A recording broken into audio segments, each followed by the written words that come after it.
কোটা সংস্কারের দাবি নিয়ে শুরু হওয়া আন্দোলন রূপ নিয়েছে সহিংসতায়। হামলা, অগ্নিসন্ত্রাস, পাল্টাপাল্টি ধাওয়ায় উত্তপ্ত পরিবেশে দীর্ঘ হয়েছে লাশের সারি।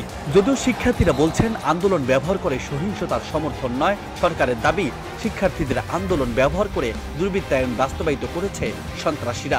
পরিস্থিতি স্বাভাবিক করতে মাঠে নেমেছে সেনাবাহিনী। একদিকে শিক্ষার্থীদের দাবি উপস্থাপন, আদালতের রায়, অন্যদিকে রাজপথ রণক্ষেত্র। চলমান শাটডাউনের মধ্য দিয়ে ক্ষতি হয়েছে দেশের হাজার কোটি টাকার সম্পদ।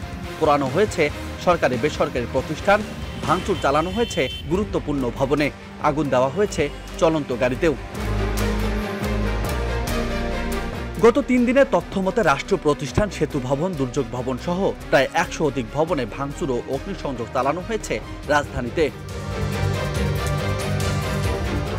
সেতু ভবনের 55টি গাড়ি পুড়ে দিয়েছে দুর্বৃত্তরা। ভাঙচুর চালানো হয়েছে ভবনটিতে, আগুনে ধ্বংসপ্রায় হয়েছে ভবনের নিচতলা।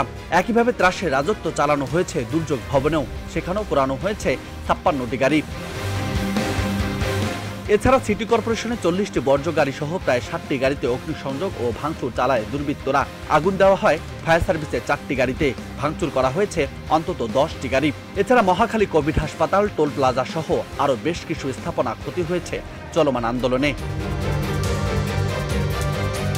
আন্দোলনের ভয়াবহতায় একদিকে যেমন ভারী হয়েছে লাশের সারি, অন্যদিকে আহত হচ্ছেন হাজারো মানুষ, যাদের মধ্যে শিক্ষার্থী, সাধারণ মানুষ ও দিনমজুরের সংখ্যাই বেশি।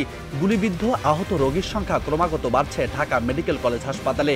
মৃত্যুর সাথে পাঞ্জা লড়ছে অন্তত 2000 রোগী। দেশের সংকট থামাতে মাঠে নেমেছে সেনাবাহিনী। অনির্দিষ্টকালের জন্য দেওয়া হয়েছে কারফিউ। তবে সামরিক ও বেসামরিক বাহিনীর তৎপরতায় কিছুটা শান্ত হয়েছে দেশের সার্বিক পরিস্থিতি। রাজু আহমেদ, বার্তা 24।